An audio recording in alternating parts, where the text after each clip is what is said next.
तो आज का टॉपिक हमारा भारत भूटान संबंध का है और भारत नेपाल भी हम लोग शुरू कर लेंगे, है ना। तो पहले भारत भूटान संबंध को देख लिया जाए। हमने अब तक क्या क्या पढ़ा था, पहले भूटान का सिग्निफिकेंस भारत के लिए क्या है उस पर चर्चा करने से पहले भूटान का सामान्य परिचय हमने देखा कि भूटान जो है भारत के उत्तर पूर्व में स्थित एक शांति प्रिय राष्ट्र रहा है। बौद्ध धर्म के मतावलंबी वहां रहे हैं और 8वीं सदी में बुद्धिज्म भारत से ही भूटान गया था। पद्मसंभवम एक बौद्ध भिक्षुक थे, वही वहां गए और उन्होंने वहां पर बौद्ध धर्म का प्रचार प्रसार किया। भारत की भूटान से लगभग 699 किलोमीटर लंबी सीमा लगती है। यह बफर स्टेट है, चाइना और इंडिया के मध्य है, लैंडलॉक्ड कंट्री है, इसलिए इसको व्यापार पत्तन की सुविधा के लिए भारत पर इसकी निर्भरता है ना। भारत भूटान संबंधों का इतिहास अगर हम देखें तो इतिहास बहुत प्राचीन है, 8वीं सदी में प्रारंभ हुआ। एंग्लो जो भूटानीज वार है, अंग्रेजों ने अपनी विस्तारवादी नीति के तहत भूटान को अपने में अधिग्रहित करना चाहा और इसके लिए अंग्रेजों ने भूटान पे युद्ध किया, भूटान के साथ। और ऐसी स्थिति में युद्ध के निदान के लिए एक संधि हुई जिसको कहते हैं ट्रीटी ऑफ सेंचुला, है ना। नोट्स कोई जरूरी नहीं, हर चीज नोट्स में ही मिल जाए, एडिशनल आपको दे दिया गया है क्लास में लिखा के। 1865 की सेंचुला की जो संधि है वो क्या करती है, भारत के अधीन भूटान को एक प्रिंसली स्टेट के रूप में शामिल कर लेती है। आगे चलकर भूटान और अंग्रेजों के मध्य एक पुनाखा की संधि होती है और इस संधि के जरिए भूटान को एक प्रोटेक्टोरेट स्टेट के रूप में बना दिया जाता है। अंतरराष्ट्रीय राजनीति में हम संरक्षक राज्य किसको कहते हैं, जिसकी विदेश नीति, रक्षा, संचार तमाम आदि का प्रबंध कोई अन्य राष्ट्र करता है ना। तो ये जो है वह हमारी विदेश नीति के अंतर्गत हमने क्या किया, अंग्रेजों ने क्या किया कि भूटान की रक्षा, विदेश नीति, संचार तमाम चीजों का प्रबंध करना स्टार्ट किया, संरक्षक राज्य बना, है ना। आगे चलकर आप देखें दोनों देशों के मध्य औपचारिक संबंध की शुरुआत कब होती है, जब भूटान की राजधानी थिम्पू में भारत का एक छोटा सा दूतावास खुलता है ना। परमानेंट इंडियन जो रेसिडेंट रिप्रेजेंटेटिव है वो वहां रहने लगे।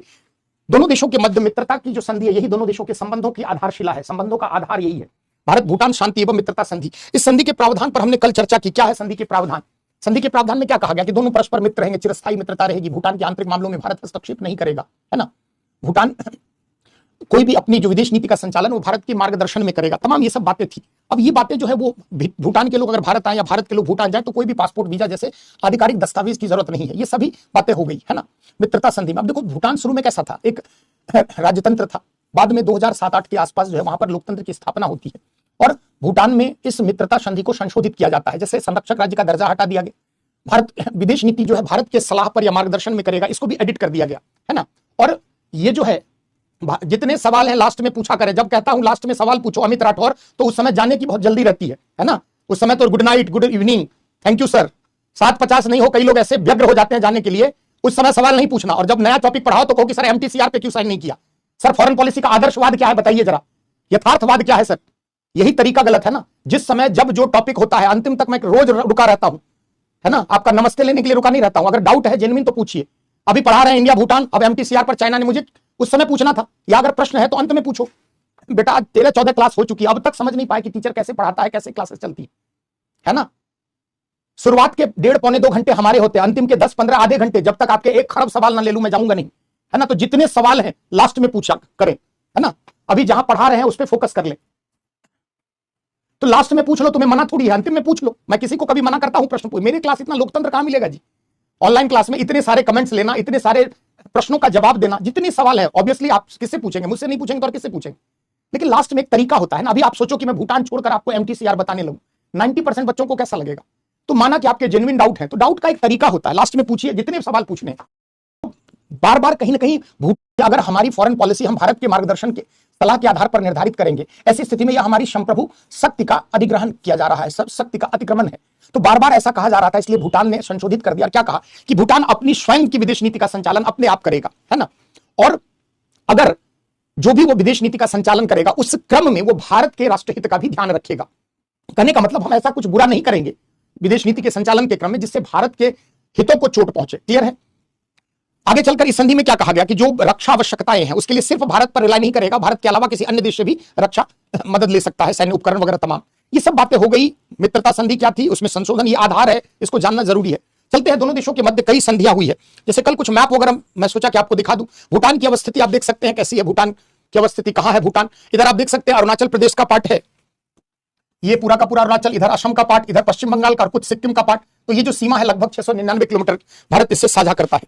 चलते हैं, हमने कल जहां तक पढ़ा था उससे आगे दोनों देशों के मध्य संबंधों, कुछ पारागमन समझौता क्या हुआ था उसके बारे में चर्चा करते हैं। आप सभी जानते हैं कि भूटान कैसा है, लैंडलॉक्ड कंट्री, तो उसको पत्तन की सुविधा है नहीं। अगर अंतरराष्ट्रीय व्यापार करना चाहता है अगर कोई भी, तो बंदरगाह तो है नहीं, तो पारागमन की सुविधा के लिए कहीं ना कहीं उसे किसी अन्य देश पर निर्भर होना होगा।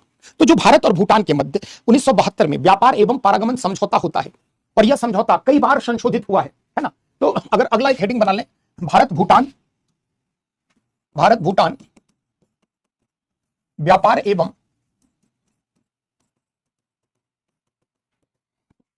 पारगमन समझौता, ट्रेड एंड ट्रांजिट ट्रीटी 1972। अब आप, भूटान चूंकि भूआबद्ध देश है, ऐसी स्थिति में इस समझौते के तहत क्या कहा गया कि भारत जो है वो भूटान को अपने बंदरगाह पत्तन की सुविधा उपलब्ध कराएगा और बंदरगाह तक आने के लिए ट्रांजिट रूट अवेलेबल कराएगा कि अगर कल को भूटान इंटरनेशनल ट्रेड करना चाहता है, कोई अंतरराष्ट्रीय स्तर पर किसी देश को अपना उत्पाद बेचना चाहता है, ऐसी स्थिति में भूटान जो है वह भारत के ट्रांजिट रूट का इस्तेमाल करेगा। इसको कई बार संशोधित किया गया है ना। तो दोनों देशों के मध्य यह बहुत इंपॉर्टेंट समझौता है, इसको एक दो पॉइंट में नोट कर ले। देखिए, भारत तथा भूटान के मध्य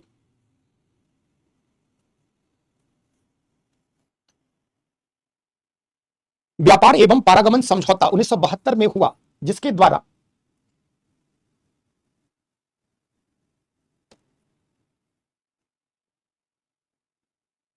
पारगमन समझौता 1972 में हुआ, जिसके जरिए द्वारा भारत ने भूटान को अंतरराष्ट्रीय व्यापार हेतु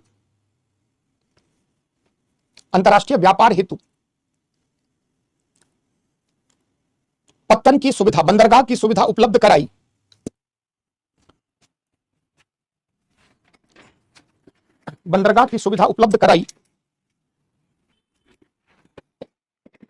इसके साथ साथ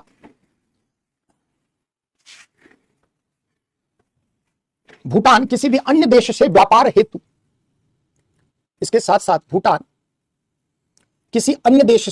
हेतु भी इन पत्तनों या पारगमन सुविधा का लाभ ले पाने में सक्षम हुआ। किसी अन्य देश से व्यापार हेतु बंदरगाह तथा पारगमन सुविधा का लाभ ले पाने में सक्षम हुआ।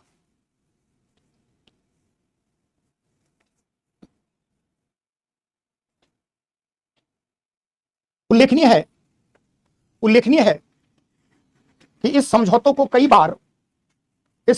कई बार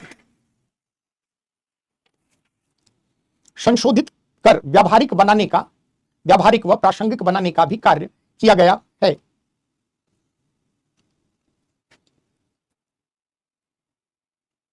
तो दोनों देशों के मध्य ये जो है ट्रांजिट रूट जो है, ये बहुत लैंडमार्क एग्रीमेंट है, क्योंकि पूरी भूटान की जो इकोनॉमी है उसका माना कि मेजॉरिटी ऑफ ट्रेड किससे होता है, इंडिया के साथ।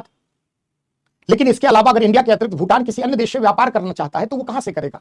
कहीं ना कहीं व्यापार करना अगर चाहता है तो उसे भारत के बंदरगाह की उपयोगिता होगी। तो भारत ने इस समझौते के तहत उसको ट्रेड एंड ट्रांजिट जो है एग्रीमेंट के जरिए न सिर्फ पोर्ट की फैसिलिटी दी, बल्कि पोर्ट तक आने की, पारगमन की सुविधा। आप सोच सकते हैं कोई देश अपनी पूरी बाउंड्री, अपनी इंटरनल सीमा से होते हुए बंदरगाह तक जाने की छूट दे रहा है, ये बहुत बड़ी बात है अंतरराष्ट्रीय सुरक्षा के मद्देनजर, शांति सुरक्षा स्थायित्व के मद्देनजर।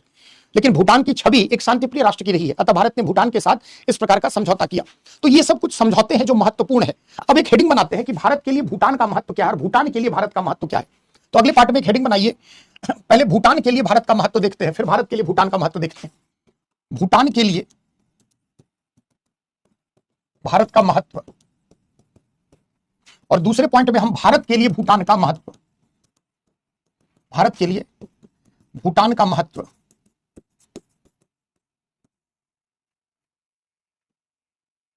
भूटान के लिए भारत का महत्व किन चीजों के लिए? जैसे भारत भूटान का सबसे बड़ा व्यापारिक भागीदार देश कौन है? भारत है। जैसे दोनों देशों के मध्य लगभग 12,000 से 13,000 करोड़ के बीच का वार्षिक व्यापार होता है ना, मोटे रफली 1.5 बिलियन डॉलर के आसपास का, जिसमें मेजॉरिटी ऑफ स्टेक 85 से 90% के बीच में व्यापार जो है वो भारत से निर्यात होता है। भूटान से लगभग जो है 15 से 20% के बीच में हम चीजें इंपोर्ट करते हैं। तो भारत जो है भूटान का सबसे बड़ा व्यापारिक भागीदार राष्ट्र है। पहली बात, सर्वाधिक भारत से ही निवेश भूटान को मिलता है। इतना ही नहीं, जो भूटान में विभिन्न पंचवर्षीय योजना, जैसे 1960s के डिकेड में वहां पंचवर्षीय योजना प्रारंभ हुई, अधिकांश पंचवर्षीय योजना में भारत ने भूटान की आर्थिक मदद की है। जैसे जो 12वीं पंचवर्षीय योजना थी उसके लिए 4500 करोड़ रुपए का आवंटन भारत सरकार द्वारा किया गया। आप सोच सकते हैं कि किसी अन्य देश के पंचवर्षीय योजना में भारत का क्या इंटरेस्ट हो सकता है, लेकिन एक खुशहाल, शांतिप्रिय, समृद्ध भूटान वो भारत के राष्ट्रहित के लिए अच्छा है। अगर भूटान में कहीं गरीबी अधिक हो गई, भूटान में अगर इकोनॉमिक क्राइसिस हो गई, या भूटान में अगर कोई गृह युद्ध जैसे हालात हो गए, तो चाइना इस परिस्थितियों का लाभ उठाकर कहीं ना कहीं भूटान में अपनी प्रभावी उपस्थिति बना सकता है। इसलिए भारत सरकार द्वारा भूटान की विभिन्न पंचवर्षीय योजनाओं में मदद की गई। इतना ही नहीं, पंचवर्षीय योजना नहीं बल्कि हर वर्ष जो आपका बजटीय प्रावधान है, उस बजटीय प्रावधान के अंतर्गत प्रत्येक वर्ष भूटान के लिए एक निश्चित राशि भारत सरकार द्वारा दी जाती है। जैसे अगर हम बात करें पिछले 2-3 वर्षों में 2000, अगर हम 23-24 की बात करें तो लगभग 2400 करोड़ रुपया भूटान को दिया गया। 24-25 में अगर आप देखें तो लगभग 2100 करोड़ के आसपास ये रुपया कौन सी मदद है? आर्थिक मदद, कि भूटान में जो है विकास परियोजनाएं, अवसंरचनात्मक विकास का को लेकर कोई गतिरोध ना हो। तो भारत भूटान का क्या दोनों देशों का महत्व है, इसको आप कुछ बिंदुओं से समझ सकते हैं। तो कुछ पॉइंट नोट करिए। पहला क्या है? भूटान के लिए भारत का महत्व, है ना। तो इसमें फर्स्ट पॉइंट लिखिए, भारत भूटान का सबसे बड़ा व्यापारिक भागीदार देश है।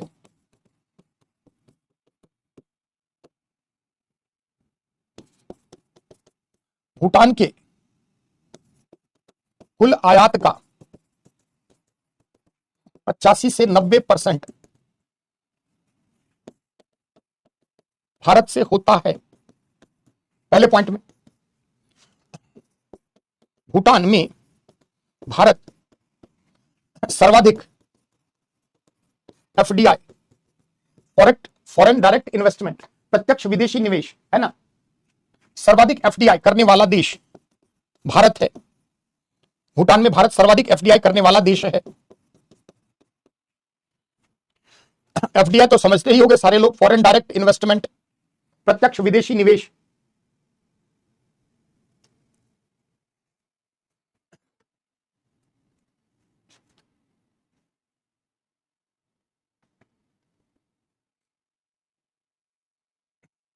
नोट करते चलिए फटाफट। पहले भूटान के लिए भारत का महत्व देख लेते हैं। भारत भूटान का सबसे बड़ा व्यापारिक भागीदार देश है। भूटान के कुल आयात का 85 से 90% भारत से होता है। भूटान में भारत सर्वाधिक एफडीआई करने वाला देश है ना। चलिए और कुछ इंपॉर्टेंट, भूटान की पंचवर्षीय योजनाओं में भारत द्वारा बहुत बड़ी राशि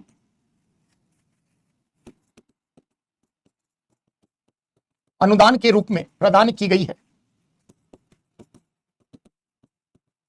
अनुदान के रूप में, उदाहरण के तौर पर, एक पेज छोड़ लिखो प्रतिमा। उदाहरण के तौर पर 12वीं पंचवर्षीय योजना हेतु 4500 करोड़ रुपए, नगलट्रम वहां की मुद्रा है और नगलट्रम रुपया जो है पैरेलल है, ताकि भूटान भारत के मध्य, तो चाहे रुपया कहो चाहे नगलट्रम कहो बात बराबर है ना। भूटान की मुद्रा क्या है? नगलट्रम, और एक नगलट्रम एक रुपए के बराबर है ना। तो चाहे आप रुपया लिखें चाहे नगलट्रम, बात बराबर है। पंचवर्षीय योजना हेतु 4500 करोड़ रुपए भारत द्वारा प्रदान किया गया है।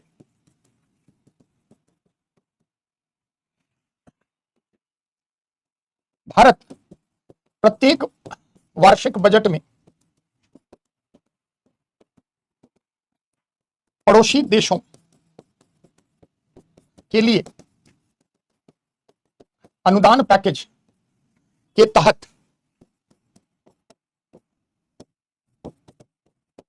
भूटान को एक बड़ी राशि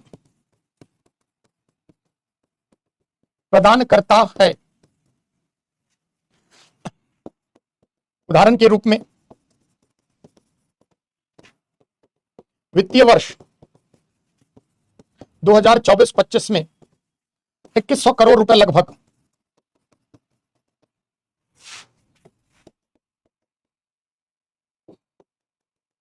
भूटान को प्रदान किया गया, क्योंकि एक खुशहाल, समृद्ध, शांतिपूर्ण, सुरक्षित भूटान भारत के राष्ट्रहित के लिए जरूरी है। इसलिए भारत जो है वो बड़े भाई की भूमिका निभाते हुए भूटान की मदद करता है।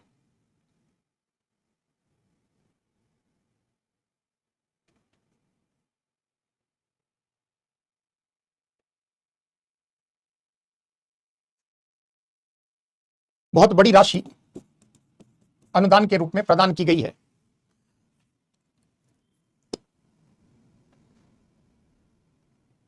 लिख लो, ये सब कुछ फैक्ट्स फिगर लिखोगे ना, दोनों देशों के मध्य संबंध सिर्फ हवाबाजी थोड़ी होगी। कुछ तथ्य, कुछ आंकड़े, विदेश नीति लिखते वक्त, बायलैटरल रिलेशन लिखते वक्त कुछ आंकड़े, कुछ तथ्य वगैरह आपको देने चाहिए, तभी उत्तर आपका रेलेवेंट लगेगा। जैसे बीआरओ सुना होगा, बॉर्डर रोड ऑर्गेनाइजेशन द्वारा प्रोजेक्ट दंतक, ऑपरेशन दंतक के जरिए भूटान में infrastructure, airport, radio station infrastructure का निर्माण किया गया। भारत सरकार की संस्था, भारत सरकार का संगठन बीआरओ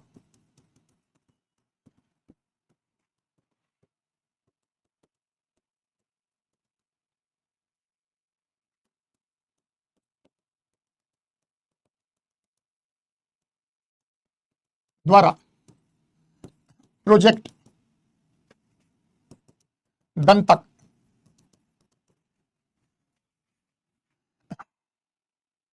के द्वारा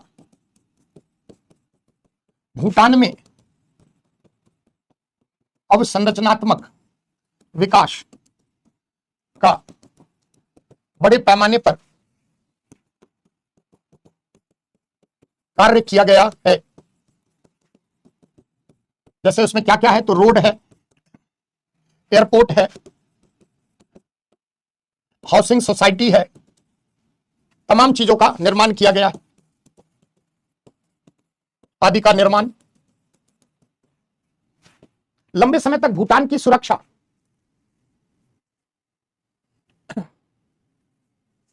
लंबे समय तक अगर आप देखें तो भूटान की सुरक्षा जो है वो भारत द्वारा की गई है। कहां लिख रहे हैं बाप रे, एक से एक महान लोग हैं, कहां लिख रहे हैं तुम्हें पता नहीं चल रहा है? कहां लिख रहे हैं राजलक्ष्मी सिन्हा, क्या लिख रहे हैं? भूटान के लिए भारत का महत्व के ये सारे पॉइंट हैं। भूटान के लिए भारत का क्या महत्व है? पहला पॉइंट ये, दूसरा ये, तीसरा ये, चौथा ये, उसी का पॉइंट लिख रहे हैं। मतलब एक एक चीज बतानी पड़ती है। कॉपी में सही लिख रहा है एक से एक महान हो भाई कहां है ध्यान? भारत के लिए अफ्रीका घाना का महत्व पड़ रहा है क्या? चलो चलिए लिख लिया है। ऑपरेशन दंतक, बीआरओ क्या है? भारत सरकार का एक संगठन है, खास करके जो भी दुर्गम पहाड़ी क्षेत्र है, भौगोलिक विपरीत प्रतिकूल दशा है, वहां पर रोड बनाना है, रेल ब्रिज बनाना है, आर्मी के आने जाने के लिए बहुत सारी चीजों को डेवलप करना है। वह कार्य कौन करता है? एक संगठन है, डिफेंस मिनिस्ट्री के अधीन काम करता है बीआरओ, बॉर्डर रोड ऑर्गेनाइजेशन, और प्रोजेक्ट दंतक इसके द्वारा चलाया गया। अब देखो, एक जो सबसे बड़ी चिंता क्या है कि भूटान की सुरक्षा को लेकर माओ की जो 5 फिंगर पॉलिसी थी, उसमें तिब्बत को हथेली मानते हुए 5 उंगलियां क्या थी? पहली अगर आप देखें तो लद्दाख का रीजन, दूसरा नेपाल, तीसरा सिक्किम, चौथा भूटान और पांचवा नेफा अरुणाचल प्रदेश। तो भूटान को भी हमेशा यह भय सताता रहा। जब भारत पर चाइना ने आक्रमण कर दिया 1962 में, वैसी स्थिति में भूटान को भी लगा कि चीन की विस्तारवादी नीति के तहत कहीं ना कहीं भूटान का विलय न कर लिया जाए। सिक्किम का तो भारत में विलय हो गया, नेपाल पर भी खतरा था, लेकिन नेपाल की नीति रही हाल के वर्षों में, वो क्या रही आगे आप समझेंगे। तो भूटान हमेशा इस बात से डरा रहा कि कहीं चीन अपनी विस्तारवादी नीति के तहत भूटान का अधिग्रहण न कर ले, है ना। और इस कारण अपनी सुरक्षा चिंताओं के मद्देनजर भूटान जो है वो सदैव भारत सरकार पर, भारत की सेना पर निर्भर रहा। और भारतीय इंडियन आर्मी और भूटान रॉयल भूटान आर्मी के मध्य एक ज्वाइंट कोलैबोरेशन है, जिसके अंतर्गत जैसे प्रधानमंत्री नेहरू का एक स्टेटमेंट बार बार मीडिया द्वारा कोट कर दिया जाता है। जैसे एक बार नेहरू पहले भारतीय प्रधानमंत्री के रूप में जब भूटान की यात्रा पे निकले, 7 दिन तक उनका संपर्क ही भारत से टूट गया। उस समय रोड मार्ग तो था नहीं, तो नेहरू जी जो है वो पहाड़ी, वो खच्चर पे, घोड़े पे बैठकर 7 दिनों तक की भूटान की यात्रा पे पहुंचे। तो 7 दिनों तक लगभग उनका सारा संपर्क भारत से कट चुका था। लेकिन भूटान की मित्रता, एक नेचुरल एलाई हम लोग हैं, एक प्राकृतिक मित्र हैं, क्योंकि भूगोल ने हमें मित्रता कहीं ना कहीं प्रदान की है। वैसी स्थिति में नेहरू का एक स्टेटमेंट था कि भूटान पर हमला भारत के विरुद्ध हमला माना जाएगा। कई जगह इसको लिख दिया जाता है। सच्चाई क्या है कि भूटान की सुरक्षा का जिम्मा 62 के बाद, युद्ध के पश्चात, भारत चाइना के बाद, पहले मित्रता संधि में भी सुरक्षा संबंधित प्रावधान थे, लेकिन जो 1962 में भारत के विरुद्ध हमला हुआ, उसके बाद भूटान की सुरक्षा के बहुत अधिक जिम्मेदारी भारत पर आ गई। इसलिए इंडियन जो मिलिट्री ऑर्गेनाइजेशन है, जो भी हमारी इंडियन आर्मी है, इनका और भूटान की जो आर्मी है उसका नाम क्या है? रॉयल भूटान आर्मी, दोनों के मध्य एक ज्वाइंट कोलैबोरेशन है। तो चीन की विस्तारवादी नीति के संरक्षण हेतु से किसका साथ चाहिए? भारत का साथ चाहिए। और भारत हमेशा भूटान की संप्रभुता, उसकी क्षेत्रीय अखंडता का सम्मान करने वाला एक देश है। तो अगले पॉइंट में लिखिए, चीन की विस्तारवादी नीति, चीन की विस्तारवादी नीति के अंतर्गत भूटान कि सुरक्षा हेतु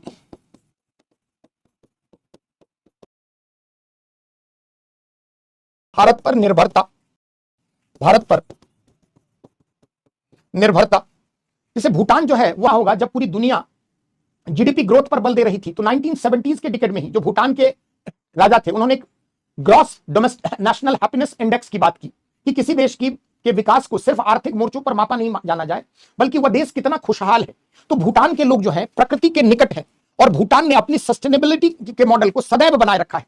भूटान चाहे तो पर्यटक बहुत सारे बाहर से अलाउ कर सकता है, लेकिन आप देखें कि भूटान एक सीमित मात्रा में पर्यटकों को भी अपने यहां आने की बात करता है। अपनी संस्कृति के अनुरक्षण हेतु, अपनी प्रकृति, अपने पर्यावरण के संरक्षण हेतु भूटान शुरू से ही संवेदनशील राष्ट्र रहा है। अत्यधिक हैवी मैकेनाइजेशन, अधिक से अधिक मशीनीकरण, अधिक से अधिक विनिर्माण, औद्योगिक इकाइयों की स्थापना का वह विरोधी रहा है ना। और ये जो है एक ऐसा देश है जो प्रकृति के निकट अपने को पाता है। तो अगर सस्टेनेबिलिटी की बात हो, है ना, और उसके लिए क्या चाहिए, इन्वेस्टमेंट चाहिए, तो उसके लिए भी भूटान जो है भारत पर रिलाई करता है। तो ये सारे पॉइंट आप बता सकते हैं भूटान का सिग्निफिकेंस, भारत का सिग्निफिकेंस भूटान के लिए। और भी बहुत से कारण हैं, जैसे दक्षिण जैसे मंच पे दोनों हैं। जैसे आप देखिए भूटान 71 में यूएन का मेंबर बनता है, 85 में दक्षिण में शामिल होता है, बिम्स्टेक में भी शामिल है। तो ये जो क्षेत्रीय संगठन है या जो वैश्विक संगठन है उसमें भूटान को सदैव भारत का साथ चाहिए। यही कारण है कि जब जब भारत पर पाकिस्तान विरोध की बात आई या पाकिस्तान के जरिए भारत पर कोई भी आतंकवादी हमला हुआ, तो सार्क की मीटिंग कैंसिल करने की उद्घोषणा सबसे पहले करने वाला देश कौन है? भूटान, है ना। यानी जो यह भूटान है ये एक ऐसा देश है जो भारत का सदैव अंतरराष्ट्रीय मंच पर साथ देता रहा है। तो आगे उसके बारे में, तो वैसी स्थिति में भारत जैसा अगर बड़ा प्लेयर अलग अलग मंचों पर भूटान के साथ खड़ा है तो भूटान के लिए बड़ी बात है। तो उसको हम लोग इंडिया के पॉइंट में लिखते हैं। अब भारत के लिए भूटान का महत्व देखते हैं, है ना। हाँ, टूरिज्म भी, जैसे ऊर्जा उत्पादन, आप टूरिज्म ऊर्जा उत्पादन आर्थिक में आ जाएगा, उसको हम लोग आर्थिक में अलग से पढ़ लेंगे। जैसे भूटान अपनी एनर्जी का बहुत बड़ा स्टेक जो है वो क्या करता है, एनर्जी इंपोर्ट एक्सपोर्ट करता है, और उसका सबसे बड़ा इंपोर्टर खरीदार कौन है? भारत भूटान से विद्युत खरीदता है। तो भूटान में चाहे टूरिज्म हो, जैसे 65-70% जो भूटान में पर्यटक पहुंचते हैं वो भारत से पहुंचते हैं। अब आप सोचो कि भूटान की इकोनॉमी में टूरिज्म का, भूटान की इकोनॉमी में हाइडल एनर्जी, जल विद्युत ऊर्जा का एक मेजर स्टेक है। और अगर भूटान अपनी आर्थिक आवश्यकताओं को पूर्ण करने के लिए चाहे पर्यटन पर हो, चाहे अगर हम कहें चाहे वह जल विद्युत ऊर्जा पर हो निर्भर है, तो उसके लिए भारत एक बड़ा स्रोत है रेवेन्यू जनरेट करने का। तो एक पॉइंट ये भी लिखी डालो, एक पॉइंट लिख लीजिए। भूटान के अंतर्गत उत्पादित जल विद्युत ऊर्जा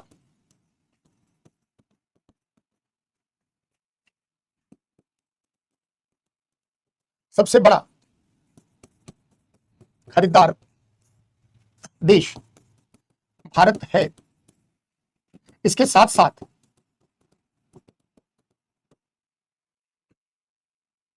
पर्यटन पर आधारित आर्थिक विकास संबंधित पहलुओं के लिए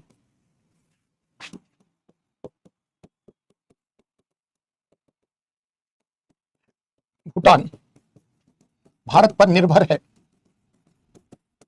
कुछ जल विद्युत परियोजना को अलग से हम लोग देख लेंगे, है ना। दोनों देशों के मध्य और क्या है उसको बताएंगे आगे। तो चाहे टूरिज्म की बात हो, चाहे हाइडल एनर्जी को एक्सपोर्ट करने की बात हो, सबसे बड़ा उसका खरीदार देश कौन है? भारत। हमें भी ऊर्जा आवश्यकताओं को पूरा करना चाहिए। आज आप देखिए पश्चिम बंगाल, असम, बिहार, उड़ीसा, झारखंड, इन क्षेत्रों में बिजली की व्यवस्था पहले की तुलना में बहुत बेहतर हुई है। और उसमें मेजर स्टेक जो है वो कहां से आ रहा है? बिजली हम कहां से खरीद रहे हैं? भूटान से। और भूटान से हमें सस्ती दर पे बिजली मिल रही है। क्यों? क्योंकि भूटान में विद्युत परियोजनाओं में हमारा निवेश है। इस कारण हमें सस्ती दरों पर हम भूटान से जल विद्युत ऊर्जा खरीद पा रहे हैं और हमारी ऊर्जा आवश्यकताएं दिनों दिन क्या है, बढ़ती जा रही है। तो ये एक अच्छी बात है ना। दोनों देश, ताली एक हाथ से नहीं बजती है, दोनों हाथों से बजती है। तो भूटान के लिए भारत का क्या महत्व है ये आप समझ पाए। अब दूसरे पार्ट में थोड़ा भारत के लिए भूटान का महत्व को देख लीजिए, फिर लेटेस्ट डेवलपमेंट देख लेंगे तो हो जाएगा। भारत के लिए भूटान का महत्व, भारत के लिए भूटान की महत्ता या महत्व, इसको हम कई बिंदुओं में समझ सकते हैं। Social, cultural, geopolitical, economic. जैसे सबसे शुरुआत करते हैं कि हमारे लिए महत्व क्यों है। जैसे हमारी 699 किलोमीटर लंबी सीमा हम साझा करते हैं, अंतरराष्ट्रीय सीमा। और ये जो सीमा है वहां से उग्रवाद, आतंकवाद, माओवाद, नक्सलवाद जैसी विचारधारा हमारे देश में आ रही है। ऐसी स्थिति में हम अपनी आंतरिक सुरक्षा, बाह्य सुरक्षा के मद्देनजर भूटान की तरफ से अगर निश्चिंत रहे तो यह हमारे लिए अच्छी बात है। जैसे आप देखिए कि जो दोनों देशों के मध्य सीमा, इतनी लंबी सीमा लगती है। भारत के कई राज्य आपने देखा ही, सिक्किम से लेकर पश्चिम बंगाल, असम, अरुणाचल, लगभग 4 राज्यों की 700 किलोमीटर अप्रॉक्स सीमा लगती है। ऐसी स्थिति में सामरिक दृष्टिकोण से या आंतरिक व बाह्य सुरक्षा की दृष्टि से यह सीमा अत्यंत संवेदनशील है। और अगर भूटान का हमें साथ मिलता है सीमा की सुरक्षा चौकसी के लिए, तो यह हमारे लिए बड़ी बात है। जैसे आपने 90 के दशक में असम में उल्फा सुना होगा कि असम में उल्फा का बहुत बड़ा, उल्फा समझते हैं ना, United liberation front of Assam. Assam में निजातीय संघर्ष, एथनिक कॉन्फ्लिक्ट के लिए बहुत सारे संगठन आज भी है, कई बोडोलैंड वगैरह की मांग अभी चलती रहती है। तो जैसे 90 के दशक में आप थोड़ा समझ लें, 1990 के दशक में जो असम में उल्फा एक आतंकी संगठन है, इसके विरुद्ध भारत सरकार ने ऑपरेशन चलाया, 2 ऑपरेशन। एक ऑपरेशन बजरंग था, ऑपरेशन बजरंग, और दूसरा ऑपरेशन राइनो। ये दोनों ऑपरेशन के तहत जितने भी उल्फा उग्रवादी थे उनके सफाया की बात की गई और बहुत हद तक सेना को कामयाबी मिली। जब उल्फाओं पर इंडियन आर्मी ने इसके दमन के लिए काम किया तो बहुत सारे उल्फा कहां चले गए, उग्रवादी जाकर पड़ोस के देश में, कुछ म्यांमार की तरफ भाग गए और अधिकांश कहां चले गए, भूटान की सीमा में। तो चूंकि भारत और भूटान दोनों की आर्मी के मध्य एक ज्वाइंट कोलैबोरेशन है, वैसी स्थिति में, नोट करते वक्त बता दूंगा, पहले समझ लो थोड़ा, है ना। वैसी स्थिति में भूटान, रॉयल भूटान आर्मी द्वारा एक ऑपरेशन ऑल क्लियर चलाया गया। डोकलाम स्टैंड ऑफ के समय भी एक ऑपरेशन जूनिपर चलाया गया। तो ये सब अभियान जो है वो दोनों देशों के ज्वाइंट कोलैबोरेशन के जरिए चलाया गया। अगर उल्फा उग्रवादी, जैसे आप देख सकते हैं, अगर भूटान की सीमा है, उसका ये मान लो पार्ट वेस्ट बंगाल का है और ये बड़ा सा पार्ट कहां का है, असम का है। तो वैसी स्थिति में जब असम में उल्फा उग्रवादियों के विरुद्ध में सेना की कार्रवाई हुई तो ये उग्रवादी कहां चले गए, भूटान के निकटवर्ती क्षेत्र में। उधर से भूटान की आर्मी ने भी ऑपरेशन चलाया, ऑपरेशन ऑल क्लियर। और ऐसी स्थिति में जितने उल्फा उग्रवादी हैं, कईयों को तो मार गिराया गया, कईयों को पकड़कर भारत सरकार को सरेंडर कर दिया गया। तो सोचो कि पूर्वोत्तर में उग्रवादियों के दमन हेतु हमें भूटान का साथ चाहिए, और इसलिए भारत की सुरक्षा के मद्देनजर भूटान सदैव महत्वपूर्ण है कि 4 राज्य हमारी सीमा साझा करते हैं। उसके अलावा डोकलाम स्टैंड ऑफ ने भारत और चीन के मध्य विवाद के क्रम में भूटान के महत्व को रेखांकित कर दिया। डोकलाम स्टैंड ऑफ क्या है, अब तो बहुत पुरानी बात होगी लेकिन चर्चा लाजमी है।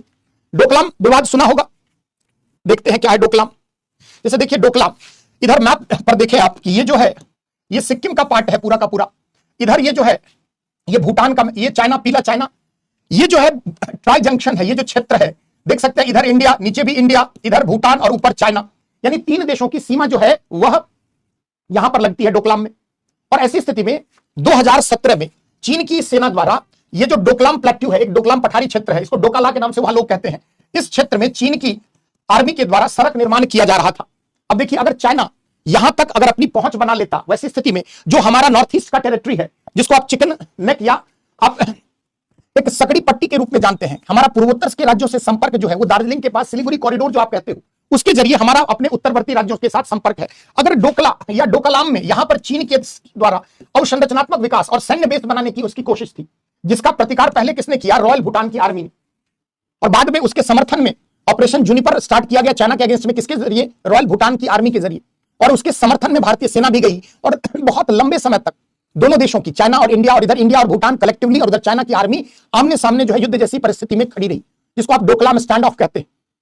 प्रत्यक्ष रूप में लगभग 57-58 दिनों तक जो है स्टैंड ऑफ चला, और कहीं ना कहीं चाइना को पहली बार भारत की सेना ने आमने सामने के जंग में टक्कर देने की कोशिश की, और ये चीन की विस्तारवादी नीति पर एक बड़ा रोक लगा। और ये जो डोकलाम विवाद है उसने भारत और भूटान को सुरक्षा चिंताओं के मद्देनजर बहुत निकट लाया।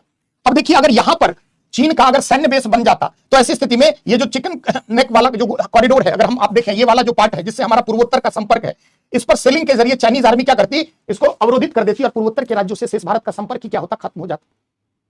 क्योंकि ये जो सकड़ी पट्टी है बहुत कम, कहीं कहीं तो ये 20-22 किलोमीटर के आसपास है, और अगर डोकला या इस डोकलाम क्षेत्र में चीन की आर्मी का बेस बन जाता या यहां तक कनेक्टिविटी, इस ट्राई जंक्शन क्यों कहते हैं, 3 देशों की सीमा यहां लग रही है ना। इधर आप देखें तो सिक्किम भारत का पार्ट है, नीचे वेस्ट बंगाल का पार्ट भारत का, इधर देखें तो भूटान का, ये टेरिटरी डोकाला किसकी है, भूटान की टेरिटरी है, और ऊपर चाइना का तिब्बत का पार्ट। तो जो डोकलाम स्टैंड ऑफ है उसने भारत और भूटान को 2017 में सुरक्षा चिंताओं के मद्देनजर नजदीक लाने का कार्य किया। तो भारत के लिए भूटान का महत्व आप समझ गए कि पूर्वोत्तर के राज्यों से संपर्क हेतु कहीं ना कहीं जो सिलीगुड़ी कॉरिडोर है उसकी रक्षा के लिए चीन की बढ़ती महत्वाकांक्षा का प्रत्युत्तर देने के लिए हमें किसका साथ चाहिए, भूटान का। पूर्वोत्तर के राज्यों में उग्रवादियों के दमन के लिए हमें किसका साथ चाहिए, तो भूटान का। यानी अगर भारत भूटान के मध्य बेहतर संबंध है तो जितने भी पूर्वोत्तर के खास करके जो सीमा साझा कर रहे हैं उन क्षेत्रों में जो भी उग्रवादी गतिविधियां हैं उसमें भारत और रॉयल भूटान आर्मी मिलकर ज्वाइंट ऑपरेशन चला सकती है, जिसके जरिए उग्रवादियों का दमन किया जा सकता है। तो ये सुरक्षा के मद्देनजर भूटान क्यों संवेदनशील है, इसमें 2-4 पॉइंट हम लोग नोट कर लेते हैं।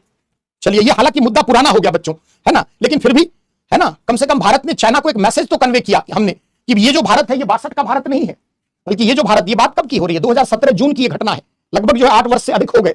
लेकिन चीन को कहीं ना कहीं बैकफुट पर आना पड़ा और हमने चाइना को एक मैसेज कन्वे किया कि कहीं भी इन क्षेत्रों में अगर चाइना कोई भी सैन्य गतिविधि करता है, कोई भी विस्तारवादी नीति का परिचय देता है, तो भारत और भूटान मिलकर चीन का प्रतिरोध करेंगे, है ना। हाल में ही चर्चा में नहीं कह सकते, काफी लंबा समय हो गया। तो भारत के लिए भूटान का महत्व में 4-5 पॉइंट लिखे, मोस्ट इंपॉर्टेंट है। भूटान के लिए भारत हमें नहीं पूछ रहे, भारत के लिए भूटान का महत्व क्या है, यहां से प्रश्न बना और बनता रहेगा। तो पहला पॉइंट में नोट करें, फर्स्ट पॉइंट में देखिए, भारत तथा चीन के मध्य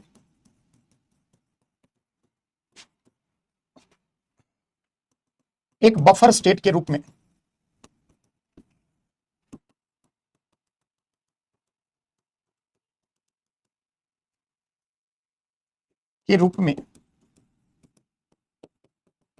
भूटान की भूसामरिक अवस्थिति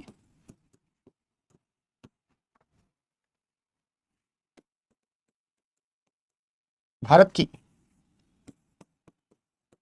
आंतरिक एवं बाह्य सुरक्षा की दृष्टि से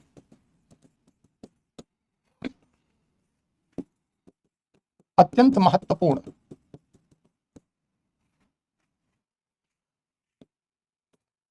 विशेषकर हाल के वर्षों में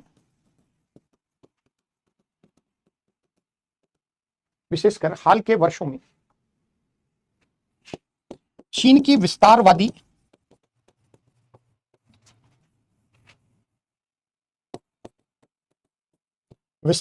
नीति का प्रत्युत्तर, हम लिखो जवाब देने, तो फिर कहोगे प्रत्युत्तर क्या होता है सर, जवाब देने हेतु भारत के लिए भूटान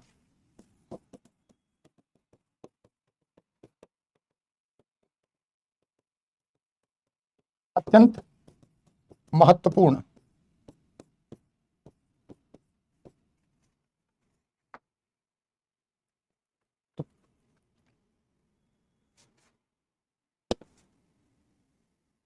पढ़ देता हूं, कई लोग हिंदी भी नहीं पढ़ पाते हैं, लिख लेते। भारत तथा चीन के मध्य एक बफर स्टेट के रूप में भूटान की भू सामरिक अवस्थिति, जियो स्ट्रैटेजिक लोकेशन, भारत की आंतरिक एवं बाह्य सुरक्षा की दृष्टि से अत्यंत महत्वपूर्ण, विशेषकर हाल के वर्षों में चीन की विस्तारवादी नीति का प्रत्युत्तर या जवाब देने हेतु भारत के लिए भूटान का साथ अत्यंत महत्वपूर्ण, भारत के लिए भूटान का साथ अत्यंत महत्वपूर्ण। ब्रैकेट में आप डोकलाम विवाद लिख दें, डोकलाम विवाद 2017। अब डोकलाम विवाद लिखाने का कोई औचित्य नहीं है ना, कोई औचित्य नहीं है। क्यों औचित्य नहीं है? क्योंकि चीजें बहुत पुरानी होगी, नोट्स में भी आपके क्या है डोकलाम आपको मोटे तौर पर समझा दिया गया है ना, तो डोकलाम लिखाने की जरूरत तो नहीं है, बताओ हो जाएगा, क्योंकि बहुत मैटर पुराना हो गया। चाइना को लेकर अब नए विवाद कई आ गए हैं, तो इंडिया चाइना रिलेशन में, है ना, तो डोकलाम इशू छोड़ रहा हूं मैं, क्या है समझा ही दिया आपको, है ना। ट्राई जंक्शन पर स्थित है, वहां अगर चीन की सेना क्या कर रही थी, रोड बना रही।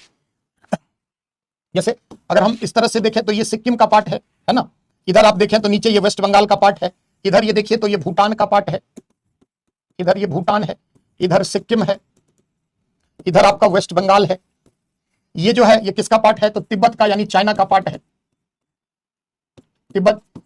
ये ट्राई जंक्शन, ये क्षेत्र क्या है, डोकाला प्लेट या डोकलाम कह लें। बेसिकली यहीं पर चीन की आर्मी क्या कर रही थी, यहां पर रोड बना रही थी। चलिए, तो डोकलाम विवाद लिख दिया, समझ जाएगा एग्जामिनर। दूसरा पॉइंट, पूर्वोत्तर की सुरक्षा, पूर्वोत्तर में उग्रवादियों के दमन के लिए। तो सेकंड पॉइंट में भारत के लिए भूटान का महत्व, सेकंड पॉइंट लिखिए, पूर्वोत्तर में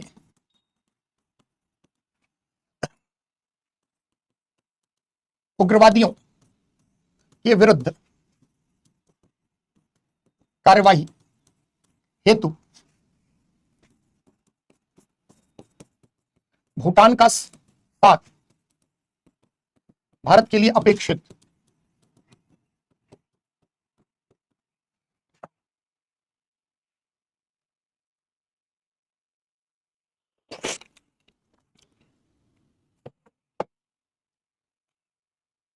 है ना, पूर्वोत्तर में उग्रवादियों के विरुद्ध कार्रवाई हेतु भूटान का साथ भारत के लिए अपेक्षित है। यहां पर एक दो लाइन उल्फा वाला लिख ले आप, लिखिए उल्लेखनीय है, लिखो यहां ऊपर पहले उतार लिया, पूर्वोत्तर में उग्रवादी, पूर्वोत्तर समझते ही होंगे सभी लोग, उग्रवादियों के विरुद्ध कार्रवाई हेतु भूटान का साथ भारत के लिए अपेक्षित। क्योंकि जब भारतीय सेना कार्रवाई करती है तो ये लोग भाग जाते हैं कहां, या तो म्यांमार में भाग शरण ले लेते हैं, या तो उधर पहले भूटान में ले लेते थे। लिखिए भारत के लिए अपेक्षित, लिखिए उल्लेखनीय है कि भारतीय सेना द्वारा 1990 में, उल्लेखनीय है कि भारतीय सेना द्वारा 1990 में असम में ULFA united liberation front of Assam के विरुद्ध कार्रवाई हेतु ऑपरेशन बजरंग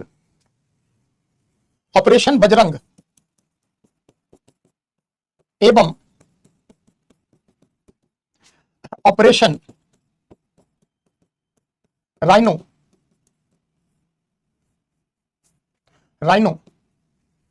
का संचालन किया गया, जिसके कारण बहुत सारे ऑपरेशन बजरंग और ऑपरेशन राइनो का संचालन किया गया, जिसके कारण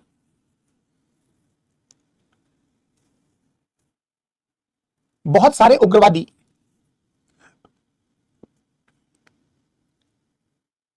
असम के निकटवर्ती भूटान की सीमा में जा छिपे, असम के निकटवर्ती भूटान की सीमा में जा छिपे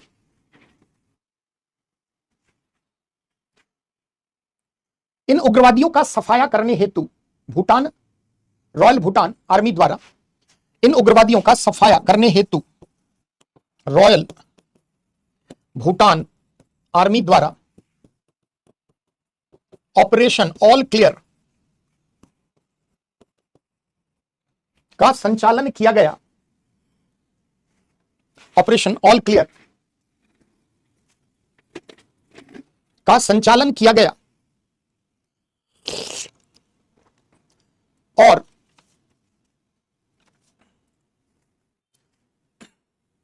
बहुत सारे उग्रवादियों का या तो सफाया कर दिया गया और बहुतों को पकड़कर भारतीय सेना को सुपुर्द किया गया।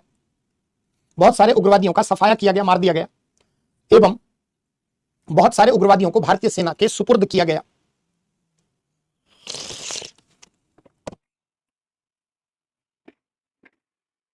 तो अगर आप, तो भारत के लिए भूटान का महत्व आपने ये देख लिया। तो आंतरिक और बाह्य सुरक्षा के मद्देनजर दूसरा, जैसे अगर हम इसको एक याद करने के लिए शॉर्ट ट्रिक्स बना लें, तो इंडिया के लिए भूटान का महत्व को आप ऐसे बना सकते हैं, एक भूसामरिक महत्व, बाह्य एवं आंतरिक सुरक्षा की दृष्टि से महत्व,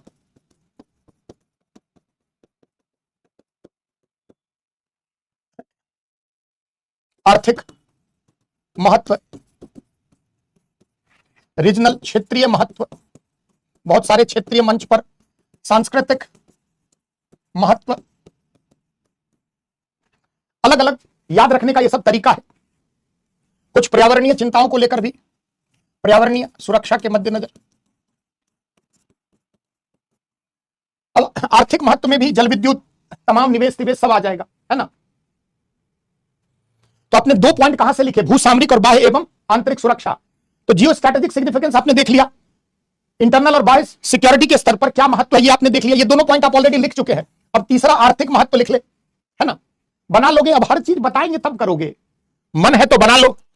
तीसरा आर्थिक महत्व, तो 2 बिंदु में आपने लिख लिया। एक तो देखिए जियो स्ट्रैटेजिक सिग्निफिकेंस क्या है, ये मोटे तौर पर आपको क्या बता रहा है, भूटान का एक जियो स्ट्रैटेजिक सिग्निफिकेंस इंडिया के लिए। दूसरा, ये महत्व क्या बता रहा है, इंटरनल एंड एक्सटर्नल सिक्योरिटी के पॉइंट ऑफ व्यू से। तीसरा महत्व आर्थिक, नोट करिए 2-3 लाइन, राजनयिक महत्व क्षेत्रीय में आ जाएगा, आर्थिक महत्व 2-3 लाइन लिख ले, लिखिए आर्थिक महत्व के अंतर्गत।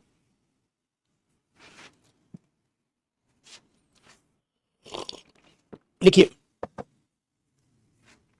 आर्थिक महत्व, हेडिंग बना लो छोटा सा, इसको अलग से देख लेते हैं।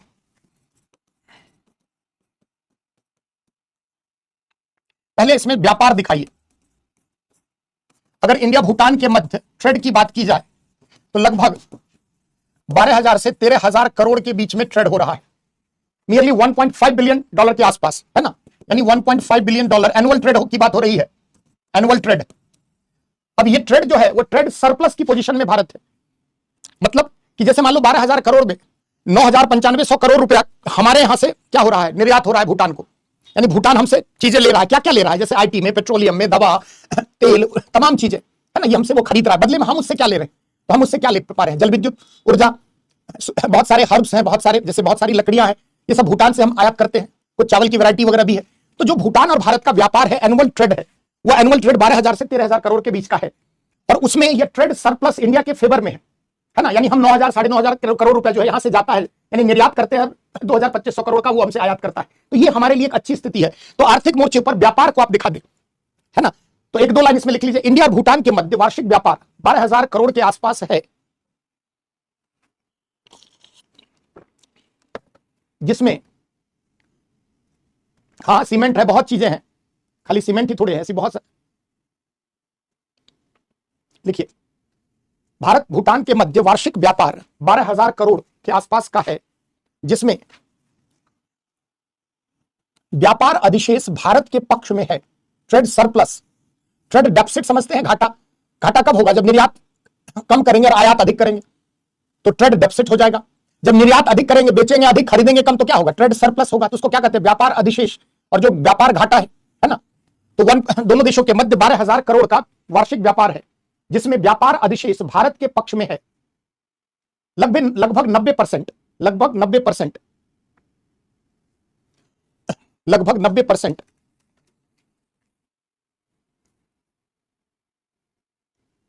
आवश्यक वस्तुओं का निर्यात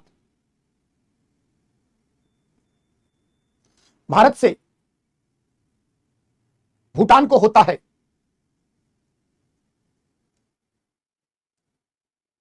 तो व्यापार आप दिखा दिया आपने पहले पॉइंट में। दूसरे पॉइंट में जल विद्युत ऊर्जा सबसे इंपॉर्टेंट है दोनों देशों के मध्य, जल विद्युत ऊर्जा के क्षेत्र में व्यापक सहयोग। जैसे इसमें करोगे क्या, दो चार प्रोजेक्ट का नाम आपको याद रहना चाहिए, है ना, जब भी उत्तर को रेलेवेंट बनाने के लिए। जैसे सबसे पहला प्रोजेक्ट जो था वो चुखा प्रोजेक्ट था, 330 मेगावाट का एक प्रोजेक्ट था। 1987 में भारत ने भूटान को बनाकर दिया था। तत्कालीन राष्ट्रपति हमारे आर वेंकटरमन गए थे और उसका उद्घाटन किया गया था। तो भारत ने बहुत सारी ऊर्जा परियोजनाओं में, खास करके जल विद्युत परियोजनाओं में भूटान में भारी निवेश किया है ना। अगर हम बात करें निवेश की, तो लगभग 10,000 मेगावाट के आसपास विद्युत उत्पादन क्षमता में भारत की प्रत्यक्ष भागीदारी रही है ना। जैसे कई परियोजना है, जैसे करीछू है, चुखा है, मांगदेसु है, पुनात सांग 1, पुनात सांग 2, कई परियोजनाएं जो है भूटान में भारत के जरिए चल रही है। जैसे आपने सुना होगा सतलज जल विद्युत विकास निगम लिमिटेड, SJVN, ये भूटान में भारत की, ये एक पब्लिक सेक्टर कंपनी है जो भूटान में जल विद्युत परियोजनाओं में भारत को रिप्रेजेंट कर रही है, और बहुत सारी भूटान में परियोजनाओं को इसने वहां पर बनाकर भूटान को सुपुर्द किया है।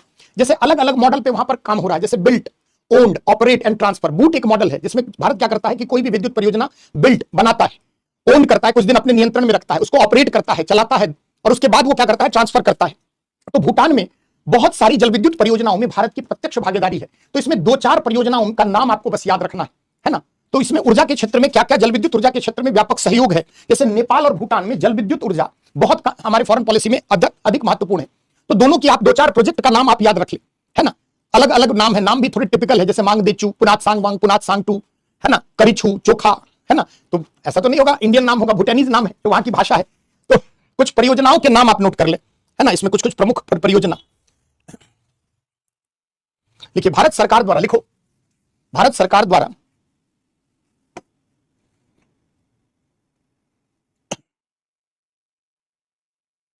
भूटान में बहुत सारी जल विद्युत परियोजनाओं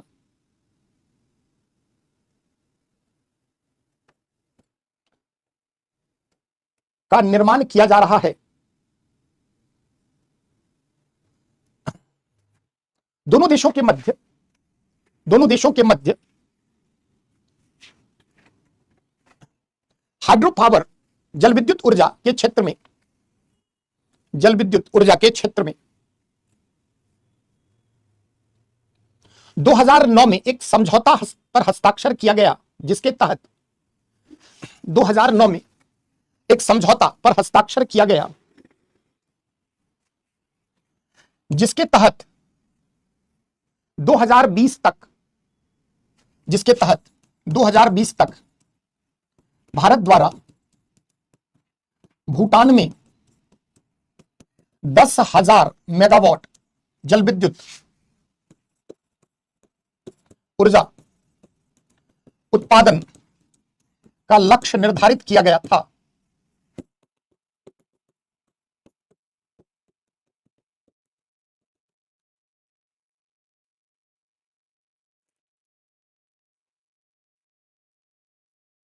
लगभग हम लोग 8,000 मेगावाट के आसपास जल विद्युत उत्पादन के टारगेट के आसपास भारत पहुंचा है। 10,000 मेगावाट अचीव नहीं, क्योंकि पहाड़ी क्षेत्र में परियोजनाओं की गति क्या होती है, धीमी होती है ना। देखिए, भारत सरकार की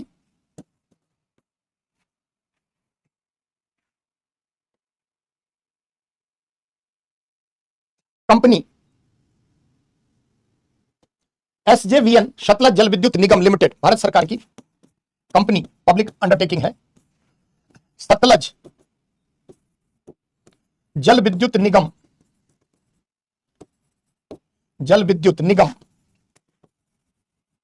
लिमिटेड, शॉर्ट फॉर्म है SJVN,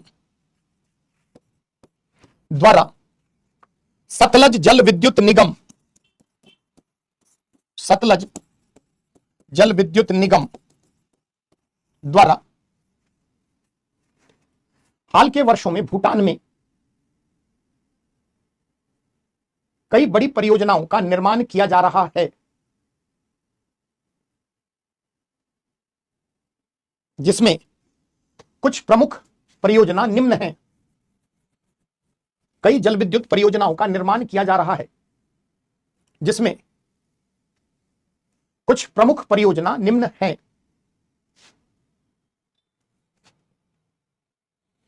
कौन कौन सी? नाम सुनकर भाग मत जाना, है ना। मांग देचू, पुनातसांग 1, पुनातसांग 2, मांग देचू, पुनातसांग 1, पुनातसांग 2, बड़ा टिपिकल नाम है। पुनातसांग छू, यहां इसमें भी लगा हुआ, पुनातसांग छू 1, मांग देचू, खोलंग छू। नहीं याद रहेगा तो कुछ भी लिखकर छू लगा देना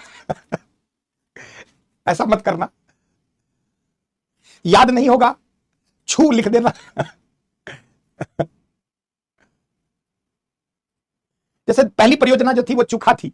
चुखा जो है सबसे पहला प्रोजेक्ट था, है ना। करीछू, चुखा, ये सब पुराना प्रोजेक्ट था, ये सब नया है। तो कुछ पुराने प्रोजेक्ट SJVN नहीं बना रहा था, जैसे सबसे पहला जो था वो था चुखा। करीछू टिपिकल।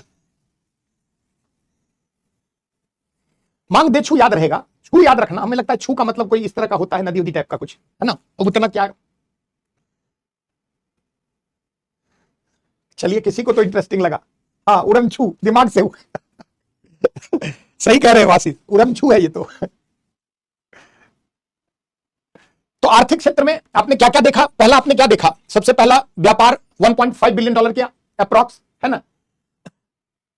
खाली जिसको समझ नहीं आया वो लिख देना 10,000 मेगावाट प्रोजेक्ट, कई परियोजना पर काम किया जा रहा है ना। अब हम क्या कर सकते हैं, भूटान की भाषा थोड़ी बदल देंगे। तो दूसरा क्या हो गया, हाइडल पावर कॉर्पोरेशन। तीसरा, अगर आप देखें आर्थिक क्षेत्र में, जैसे line of credit, line of credit समझते हैं, अंतरराष्ट्रीय स्तर पर कोई भी राष्ट्र किसी दूसरे राष्ट्र को साख सुविधा उपलब्ध कराता है, क्रेडिट फैसिलिटी, जिसमें लाइन ऑफ क्रेडिट जो है उसमें बहुत रियायती दरों पर ब्याज दिया लगाया जाता है। तो भारत सरकार द्वारा 680 मिलियन से लेकर लगभग $1 बिलियन के बीच लाइन ऑफ क्रेडिट जो है वो भूटान के इंफ्रास्ट्रक्चरल डेवलपमेंट के लिए भूटान को दिया गया है। अलग अलग रिपोर्ट पढ़ेंगे तो अलग अलग है। जैसे भारत सरकार की रिपोर्ट में पढ़ रहा था रात में, तो कई जगह मुझे 680 मिलियन मिला, कई जगह अप्रॉक्स $1 बिलियन, कई जगह तो और भी मिला। एक ओवरऑल, है ना, लाइन ऑफ क्रेडिट में। ये ऑफिशियल वेबसाइट की बात कर रहा हूं मैं, इधर उधर कहीं की नहीं। भारत द्वारा लिख लो $6 मिलियन से लेकर लगभग $1 बिलियन के बीच भूटान के अवसंरचनात्मक विकास हेतु लाइन ऑफ क्रेडिट प्रदान की गई है।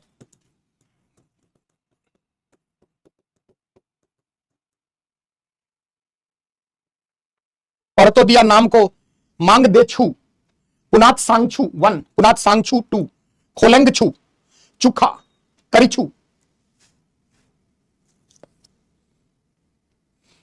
तो इकोनॉमिक पार्ट पे क्या है, ट्रेड सरप्लस है, निवेश। हम सबसे बड़ी भारत की बहुत सारी कंपनी क्या है वहां पर निवेश, अच्छा खासा निवेश भूटान में है भारतीय कंपनियों का।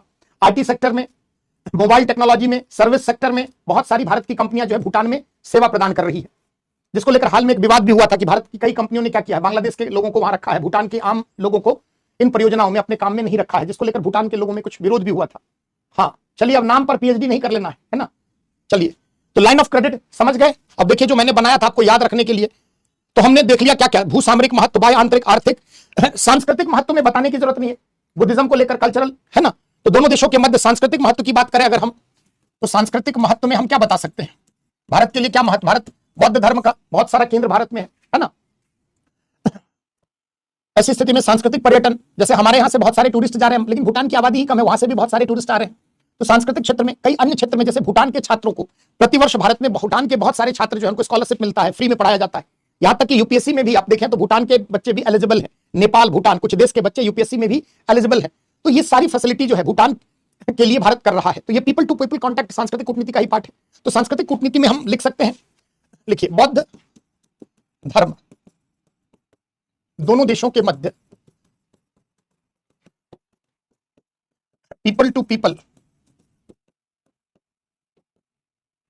कनेक्टिविटी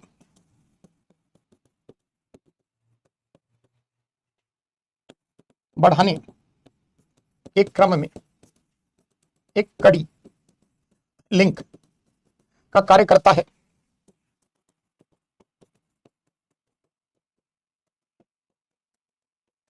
भूटान के छात्रों को भारत के शैक्षणिक संस्थाओं में पढ़ने की अनुमति आदि। रीजनल कॉपरेशन में क्या मदद करता है भूटान हमारे लिए, तो दोनों देशों के मध्य क्षेत्रीय स्तर पर सहयोग,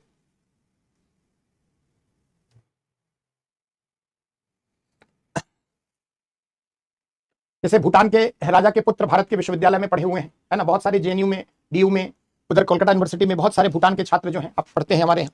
तो ये सब पीपल टू पीपल सांस्कृतिक कूटनीति का पार्ट है। सोचिए कि दो देशों के मध्य संबंधों को मजबूत करने की कड़ी है ये सब। अब रीजनल लेवल पे क्या महत्व है, थोड़ा उसके बारे में चर्चा कर लेते हैं। फिर संबंधों में क्या चुनौतियां हैं, चाइना फैक्टर क्या है, उसके बारे में लास्ट में चर्चा करते हैं। पीपल टू पीपल कनेक्टिविटी हो गया। अब क्षेत्रीय स्तर पर सहयोग, क्षेत्रीय स्तर पर सहयोग,